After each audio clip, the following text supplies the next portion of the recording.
Everyone, welcome to Studyverse. So आज मैं आप लोगों के लिए लेके आई हूँ कुछ बहुत ही important questions for sectoral issues in Indian economy. अगर आपने पहले मेरी प्लेलिस्ट नहीं देखी है चारों यूनिट अच्छे से समझने के लिए पहले आप मेरे चैनल पे जाइए एंड प्लेलिस्ट देखिए। Okay, so let's begin. पहला क्वेश्चन है, discuss the trends in agricultural output and productivity growth in India since independence. India की इकोनॉमी इंडिपेंडेंस के टाइम पे मेनली एग्रीकल्चर पर डिपेंडेंट थी। अराउंड 70% पॉपुलेशन फार्मिंग से रिलेटेड थी, लेकिन प्रोडक्शन और प्रोडक्टिविटी दोनों लो थे। इंडिपेंडेंस के बाद गवर्नमेंट ने एग्रीकल्चर को इम्प्रूव करने के लिए पॉलिसीज और प्रोग्राम्स लॉन्च किए, राइट। हम वही सिचुएशन पढ़ेंगे। इंडिपेंडेंस के टाइम पे क्या सिचुएशन थी कि एग्रीकल्चर मोस्टली ट्रेडिशनल मेथड्स पर बेस्ड थी, इरिगेशन फैसिलिटीज कम थी और मॉनसून पर डिपेंडेंस ज़्यादा थी, राइट। देन ग्रोथ कैसी थी, लाइक एग्रीकल्चर आउटपुट का मतलब था total production of crops and agricultural goods. तो फिर तब क्या हुआ कि ग्रीन रेवोल्यूशन आया। 1960 में ग्रीन रेवोल्यूशन स्टार्ट हुई, तो HYV सीड्स, फर्टिलाइजर, पेस्टिसाइड्स और इरिगेशन का यूज जो है वो बहुत इंक्रीज हुआ, जिस वजह से वीट और राइस के प्रोडक्शन में बहुत ज़्यादा ग्रोथ देखी गई। देन डाइवर्सिफिकेशन फेज आया है इंडिया में, लाइक फार्मर्स ने सिर्फ फूड ग्रेन्स नहीं बल्कि fruits, vegetables, dairy, poultry, fishes, इन सब में प्रोडक्शन बढ़ाया। देन आज के टाइम पे क्या है, इंडिया जो है दुनिया का सबसे लार्जेस्ट प्रोड्यूसर में से एक है for rice, wheat, milk, pulses. और अब इंडिया में टेक्नोलॉजी का यूज़ किया जा रहा है, मैकेनाइजेशन किया जा रहा है फार्मिंग में भी, राइट। प्रोडक्टिविटी का मतलब है पर हेक्टर आउटपुट या पर वर्कर आउटपुट। इस क्या फैक्टर्स रिस्पॉन्सिबल है प्रोडक्टिविटी ग्रोथ लिए? पहला, टेक्नोलॉजिकल इंप्रूवमेंट लाइक HYVC, जो मॉडर्न फार्मिंग टेक्निक्स का यूज़ हो। Then expansion of irrigation dams, canals, tube wells से irrigated area increase हुआ. Then use of fertilizers and pesticides. Then government policies like MSP, minimum support price, जो farmers को दिया जाता है, ऐसी बहुत सारी policies आई, right? Then काफ़ी सारे लाइक फूड ग्रेन प्रोडक्शन में बहुत इंक्रीज हुआ, इंडिया ने फूड सिक्योरिटी अचीव की, ऐसी बहुत सारी चीज़ें हुई, लाइक बट कुछ प्रॉब्लम्स भी आई, like small and fragmented land holding आज भी एक प्रॉब्लम है। रीजनल इम्बैलेंस, क्योंकि ग्रीन रेवोल्यूशन का बेनिफिट सब स्टेट्स को इक्वली नहीं मिला। मॉनसून पे आज भी कुछ स्टेट्स काफ़ी ज़्यादा डिपेंडेंट है, ऐसी कुछ प्रॉब्लम्स भी आई है। Second question is critically analyse the changing pattern of cropping in India. Cropping pattern का मतलब है कि फार्मर्स किस प्रोपोर्शन में डिफरेंट क्रॉप्स ग्रो करते हैं और कौन सी किस एरिया में कल्टीवेटेड होती है। इंडिया में इंडिपेंडेंस के बाद क्रॉपिंग पैटर्न में काफ़ी चेंजेस आए because of technology, market demand, government policies और climate change conditions. Major changes was कि हम फूड क्रॉप से कमर्शियल क्रॉप्स पे शिफ्ट हुए।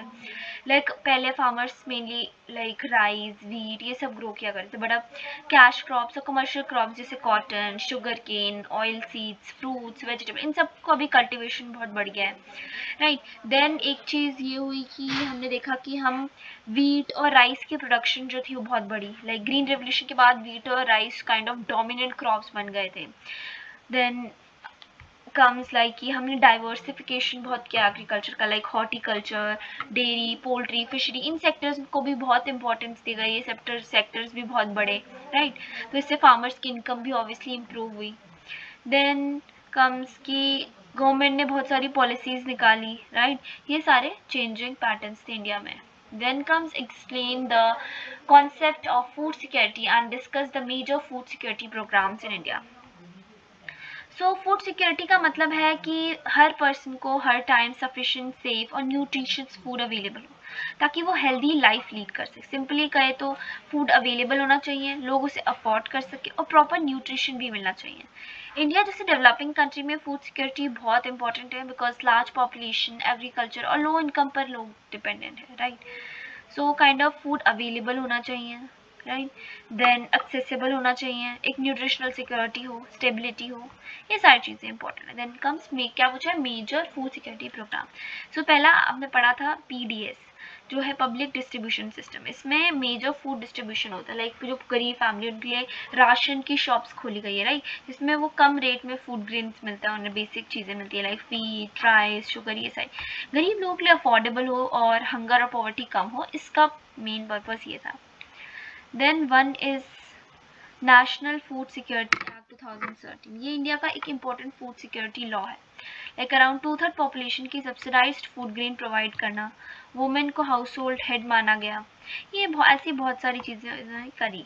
Then mid day meal scheme आपने सुना होगा, it's a very famous, school के बच्चों को दिया जाता है, राइट, जिससे कि माल न्यूट्रिशन कम हो और स्कूल में अटेंडेंस बढ़े, right.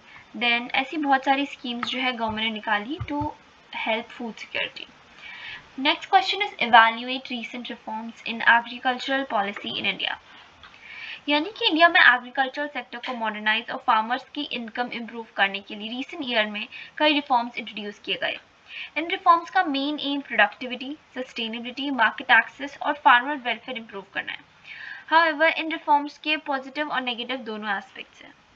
Like MSP reform, government ने रिसेंट ईयर्स में एमएसपी रेट्स इंक्रीज किए for many crops like wheat, rice, pulses, oilseeds. इस वजह से फार्मर्स को एक प्राइस अश्योरेंस मिलती है, क्रॉप प्रोडक्शन इंक्रीज होती है और एक इनकम इंस्टेबिलिटी रहती है फार्मर्स के लिए भी। देन आपने सुना होगा पीएम किसान स्कीम के बारे में, लाइक गवर्नमेंट ने स्मॉल और मार्जिनल फार्मर्स को डायरेक्ट इनकम सपोर्ट प्रोवाइड करने की, लाइक जिससे कि गवर्नमेंट से डायरेक्ट कैश ट्रांसफर मिलता है फार्मर्स को। देन रूरल डिमांड जो है वो इंक्रीज होती है, राइट। देन एक एग्रीकल्चरल क्रेडिट रिफॉर्म्स, गवर्नमेंट और आरबीआई ने एग्रीकल्चरल लोन्स को ईजियर बनाया है, like collateral free agriculture loan, like अगर आप 2 लाख तक इंक्रीज की गए हैं। एक स्मॉल फार्मर्स को इंस्टीट्यूशनल क्रेडिट एक्सेस इंप्रूव करना, dependence on money lenders reduce हो सके, ऐसी सारी चीज़ें, right. Then kind of digital and market reforms भी आए, गवर्नमेंट ने बहुत सारे ऐप्स लॉन्च किए like eNAM, digital agriculture, like जिससे कि फार्मर्स को ज़्यादा वाइड मार्केट प्रोवाइड करी जाए, ट्रांसपेरेंसी इंप्रूव हो, इन सब चीज़ों के लिए।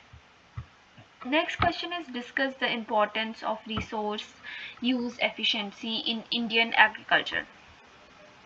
ये क्वेश्चन बताता है कि हमें रिसोर्स यूज एफिशिएंसी हमने पढ़ा था, राइट। सो उसकी क्या इंपॉर्टेंस है हमारे इंडियन एग्रीकल्चर में।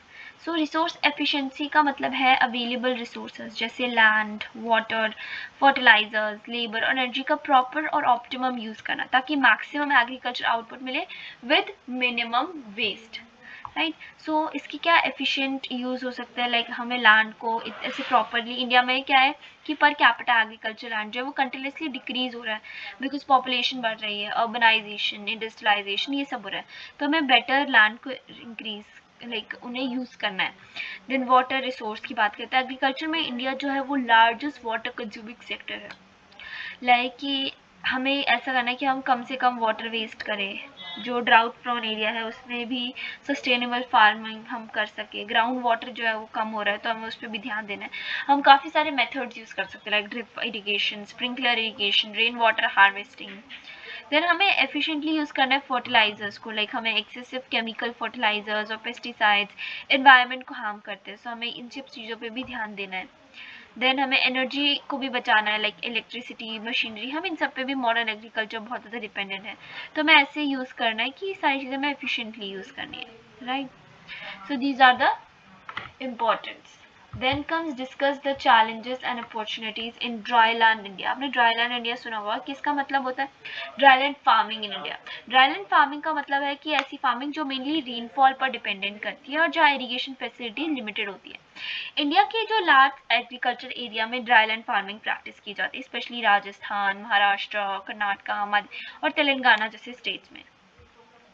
इसकी मेन चैलेंजेस ये है कि लाइक ये बहुत ज़्यादा मॉनसून पे डिपेंडेंट है, सो एक इरेगुलर रेनफॉल, ड्राउट्स, ये सारी प्रॉब्लम्स हो सकती हैं। देन प्रोडक्टिविटी बहुत कम है, लाइक ड्राईलैंड रीजन्स पे प्रोडक्टिविटी जो है वो बहुत कम होती है क्योंकि सॉइल फर्टिलिटी नहीं है, इरिगेशन सिस्टम की कमी है, राइट, वाटर की बहुत कमी रहती है ऐसी जगहों में, सॉइल डिग्रेडेशन होता है, इंफ्रास्ट्रक्चर टेक्नोलॉजी की कमी है, क्लाइमेट चेंज पे ये बहुत ज़्यादा इन्हें भी इफेक्ट करेगा वो, right. So these are the challenges. Then comes opportunities, तो ये मिलेट्स और पल्सेस को प्रमोट करते हैं क्योंकि इनके लिए वही सूटेबल कल्टिवेटिंग चीज़ है जो कि कम पानी में भी बन जाए, राइट। देन सस्टेनेबल एग्रीकल्चर को ये प्रमोट करते हैं बिकॉज ये लो केमिकल इनपुट्स यूज़ करते हैं, ऑर्गेनिक फार्मिंग ज़्यादा फोकस की जाती है। देन वाटर कंजर्वेशन टेक्निक्स, ये पानी बहुत बचाते हैं बिकॉज दे नो कि उन्हें हर वक्त पानी अवेलेबल नहीं है उनके लिए, right. Then climate resilient crops, ये ऐसी क्रॉप बनाते हैं जो ज़्यादा क्लाइमेट पे डिपेंडेंट ना हो, राइट। देन गवर्नमेंट भी ऐसे सपोर्ट करती है थ्रू प्रधानमंत्री कृषि सिंचाई योजना, देन ऐसी काफ़ी सारी गवर्नमेंट ने भी मेजरमेंट्स लिए, so these are the opportunities. Then comes discuss the trends in industrial growth and productivity in India after economic reforms. Like India में क्या trends आए? सबसे पहले इकोनॉमिक रिफॉर्म 1991, जो भी मैंने बताया, एलपीजी। उसके बाद इंडिया का जो इंडस्ट्रियल एक्सपांशन था वो बहुत ज़्यादा बढ़ गया, राइट। देन इन इंडिया में काइंड ऑफ एक सर्विस लिंक्ड इंडस्ट्री बनी, IT enable manufacturing, digital technology, logistic industries, इन सब पे। देन इंडिया में फॉरेन इन्वेस्टमेंट बहुत बढ़ा, एक्सपोर्ट पे बहुत ध्यान दिया गया, तो ऐसे बहुत सारे ट्रेंड्स आए। Then next is discuss the relationship between industrial growth and export competitiveness, यानी कि जो हमारे इंडस्ट्रियल ग्रोथ और एक्सपोर्ट कॉम्पिटिटिवनेस है वो एक दूसरे से बहुत क्लोजली रिलेटेड है। जब इंडस्ट्रीज ग्रो करती हैं और एफिशिएंट प्रोडक्शन करती हैं, तब कंट्री के प्रोडक्ट्स इंटरनेशनल मार्केट में कॉम्पिटिटिव बन जाते हैं। सिमिलरली स्ट्रॉन्ग एक्सपोर्ट्स इंडस्ट्री को एक्सपैंड करने और प्रोडक्टिविटी इंप्रूव करने में हेल्प करते हैं। इंडस्ट्रियल ग्रोथ का मतलब तो आपको पता ही है, लाइक मैन्युफैक्चरिंग आउटपुट इंक्रीज हो, फैक्ट्रीज बढ़े, देन प्रोडक्टिविटी और टेक्नोलॉजी बढ़े, so this that is the meaning of growth. और एक्सपोर्ट कॉम्पिटिटिवनेस का मतलब है कि कंट्री की इंटरनेशनल मार्केट में गुड्स और सर्विस अच्छे से सेल करे, वो ज़्यादा एक्सपोर्ट जो हमारा बढ़े, that is export competitiveness, like हमारी अच्छी क्वालिटी हो, ये सारी चीज़ें। तो क्या रिलेशनशिप है कि ज़्यादा इंडस्ट्रियल प्रोडक्शन होगा तो एक्सपोर्ट ज़्यादा होगा, राइट। देन टेक्नोलॉजिकल एडवांटेज होगा तो हमारी कॉम्पिटिटिवनेस बढ़ेगी। देन लार्ज स्केल प्रोडक्शन से कॉस्ट कम होगी। देन इंफ्रास्ट्रक्चर डेवलपमेंट होगा तो ज़्यादा ग्रोथ होगी और एक्सपोर्ट्स भी बढ़ेंगे, राइट। देन फॉरेन इन्वेस्टमेंट होगा तो एक काइंड ऑफ ग्लोबल इंटीग्रेशन होगा, right. So these are the relationship. Then comes right short note on AI in agriculture. AI का यूज एग्रीकल्चर सेक्टर में रैपिडली इंक्रीज हो रहा है। AI का मतलब है मशीन जो कंप्यूटर सिस्टम्स का यूज, जो ह्यूमन इंटेलिजेंस की तरह डेटा एनालाइज करके डिसीजंस ले सकते हैं। एग्रीकल्चर में AI प्रोडक्टिविटी, एफिशिएंसी और सस्टेनेबिलिटी इंप्रूव करने में बहुत इंपॉर्टेंट रोल प्ले करता है। Uses of AI in agriculture, like AI weather forecasting और क्रॉप मॉनिटरिंग में हेल्प करता है। सेंसर्स और ड्रोन्स के थ्रू सॉइल कंडीशन और क्रॉप हेल्थ चेक की जाती है। AI पेस्ट और डिजीज डिटेक्शन में यूजफुल है। Smart irrigation system water use को एफिशिएंट बनाता है। AI बेस्ड मशीन्स हार्वेस्टिंग और फार्मिंग ऑपरेशंस को ऑटोमेट करते हैं। Then right short note on MSME. MSME का फुल फॉर्म है micro, small and medium enterprises. ये स्मॉल स्केल बिजनेसेस और इंडस्ट्रीज होते हैं जो प्रोडक्शन, मैन्युफैक्चरिंग और सर्विसेज प्रोवाइड करते हैं। MSME सेक्टर इंडियन इकोनॉमी का इंपॉर्टेंट पार्ट है बिकॉज ये एम्प्लॉयमेंट जनरेशन और इकोनॉमिक ग्रोथ में मेजर कॉन्ट्रीब्यूशन देते हैं, like large number of employment opportunities create करते हैं, रूरल और बैकवर्ड एरियाज का डेवलपमेंट भी प्रमोट करते हैं, इंडस्ट्रियल प्रोडक्शन और एक्सपोर्ट में भी कॉन्ट्रीब्यूट करते हैं, एंटरप्रेन्योरशिप और innovation को encourage करता है, right? So these are MSMEs.